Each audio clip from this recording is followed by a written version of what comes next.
القادر university ایک اور قسم کی چیز ہے. میں نے دنیا کے بڑے بڑے اسلامک اسکالرز جو دنیا میں ہوتے ہیں ان سب کو بورڈ کے اوپر لے کے آیا ہوں، اور میری کوشش یہ ہے کہ اپنی قوم کو ایک ایسی انٹلیکچوئل لیڈرشپ دوں القادر یونیورسٹی سے کہ جو لوگوں کو سمجھ تو آئے کہ اللہ نے کیوں ہمیں پیدا کیا، ہمارا اس دنیا میں مقصد کیا ہے، ہم جب اس دنیا سے جائیں گے تو ہمارا کیا ہوگا.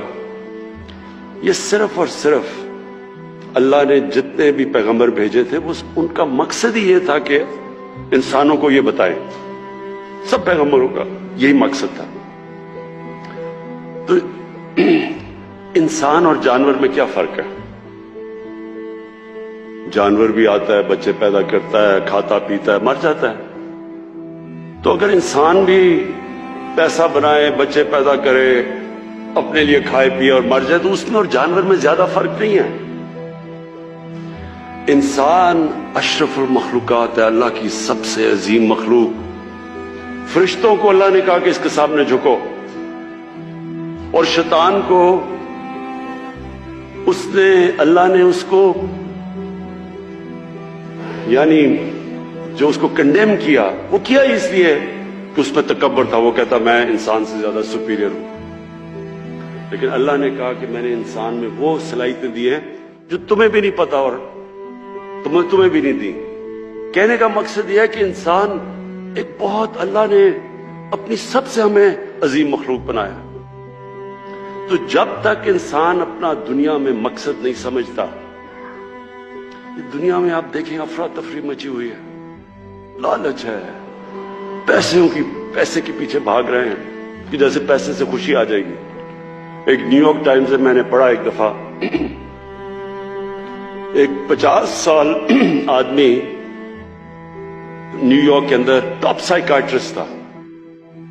اس نے 50 سال کے بعد اپنی فائنڈنگز دی، اور اس کے نمبر 1 فائنڈنگ کیا تھی کہ اس نے کہا جو میرے پیشنٹس تھے ان میں نے ایک چیز دیکھی کہ جتنا جتنا اس کا پیسہ بڑھتا رہا اور اس کی دولت بڑھتی رہی، اتنی اس کی خوشی کم ہوتی گئی.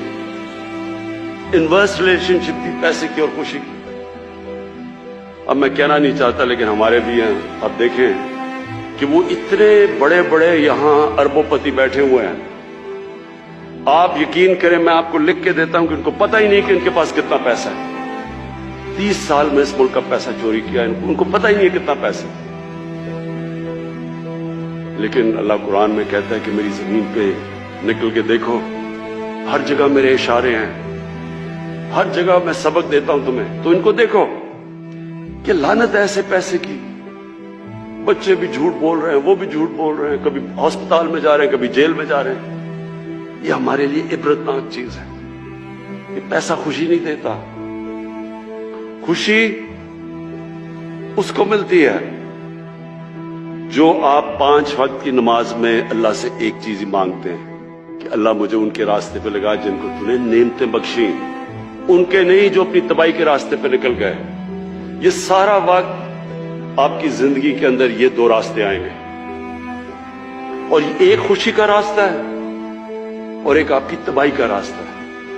ایک وہ راستہ ہے جو آسان راستہ نہیں ہے، مشکل راستہ ہے.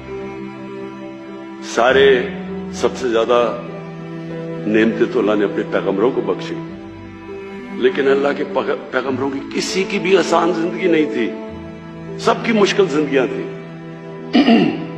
تو یہ جو ہم کئی دفعہ سمجھتے ہیں نا، قرآن میں ایک اور آیت ہے کہ جس چیز کو تم اپنے لیے اچھا سمجھتے ہو وہ برا ہے، اور جس کو برا سمجھتے ہو وہ اچھا ہے. مطلب یہ ہے کہ ہم آسان زندگی کو کئی دفعہ اچھا سمجھتے ہیں، وہ انسان کے پوٹینشل کو تباہ کر دیتا ہے. ہم شارٹ کٹس لے لیتے ہیں زندگی میں. کوئی آج تک بڑا کام کسی انسان نے نہیں کیا شارٹ کٹ لے کے، کبھی بھی نہیں ہوا. اگر اللہ کے حبیب جو انسان کو اللہ نے سب سے زیادہ پیار کیا، اگر ان کو 13 سال سب اتنے مشکل وقت سے اللہ نے گزارا تو برا تو نہیں ہوگا ہمارے لیے.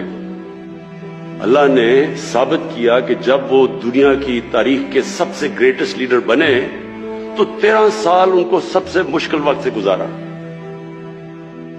10 سال کے بعد صرف 40 لوگ مسلمان تھے اور وہ دنیا کی تاریخ میں ایسا انقلاب نہیں آیا جو انہوں نے 23 سال کے بعد، ان کی نبوت کے 23 سال کے بعد جو وہ انقلاب آیا. کبھی اس لیے میں نے القادر یونیورسٹی بنا رہا ہوں کہ ہمیں پتہ اسٹڈی کریں ہمارا انٹلیکٹ کہ وہ کیا چیز تھی، وہ کیا کوالٹیز تھی کہ انہوں نے وہ ارب جو تقسیم ہوئے تھے جن کی حیثیت کوئی نہیں تھی، 2 سپر پاورز تھیں دونوں طرف، وہ کیا چیز تھی کہ 13 15 16 سالوں کے اندر وہی جن کی حیثیت نہیں تھی وہ 2 سپر پاورز ان کے سامنے گھٹنے ٹیک گئے اور دنیا کا سب سے عظیم سویلائزیشن کیا.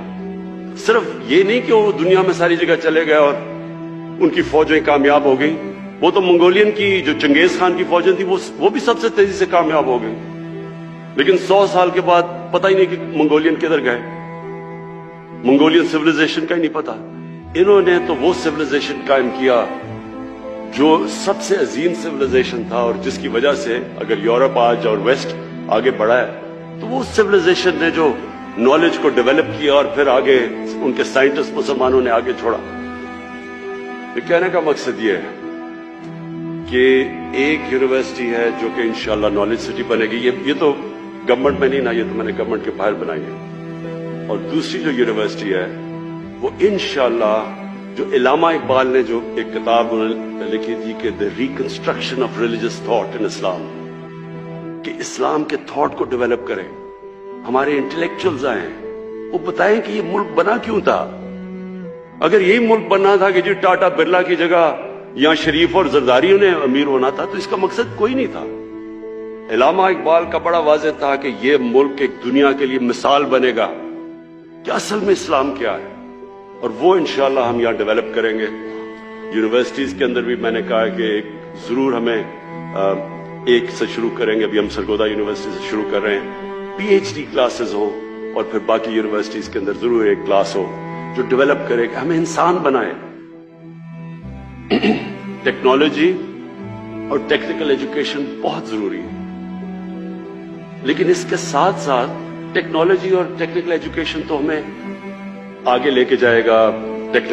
جو ٹیکنالوجی کی اب ریولوشن آ رہی ہے دنیا میں، اس سپیڈ پہ کبھی ٹیکنالوجی آگے بڑھی نہیں جو اس سپیڈ پہ آج بڑھ رہی ہے، تو وہ تو ہمیں اس پہ شرکت کرنی ہے پوری طرح. ہم آگے پیچھے رہ گئے. ٹیکنیکل ایجوکیشن کی بہت ضرورت ہے کیونکہ ہمارے اتنے زیادہ بے روزگار نوجوان ہیں، ان کو جب تک ٹیکنیکل ایجوکیشن نہیں ملے گا روزگار نہیں ملے گا. یعنی وہ، اور جتنا ہم اپنے انسانوں کے اوپر ویلیو ایڈ کرتے جائیں، جتنا ان کے اوپر خرچ کرتے جائیں گے وہ معاشرے میں ویلیو ایڈ کریں گے. اور دنیا میں تو وہ اکانومی اوپر جاتی ہے جو نالج اکانومی ہے.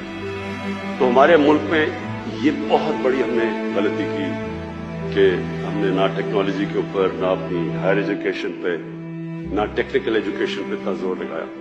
تو یہ دونوں ساتھ ساتھ جاتے ہیں. ایک آپ کو اکوپ کرتا ہے دنیا میں آگے بڑھنے کے لیے کیونکہ سارے سائنسدان جب مسلمان اوپر گئے تو سائنسدان بھی سارے ٹاپ مسلمان تھے. دوسرا اس سے بھی امپورٹنٹ چیز ہے کہ ہمیں بتاتا ہے کہ ہمارا دنیا میں مقصد کیا ہے. ہم عقل مند جانور نہیں ہیں، ہم انسان ہیں، اشرف المخلوقات ہیں.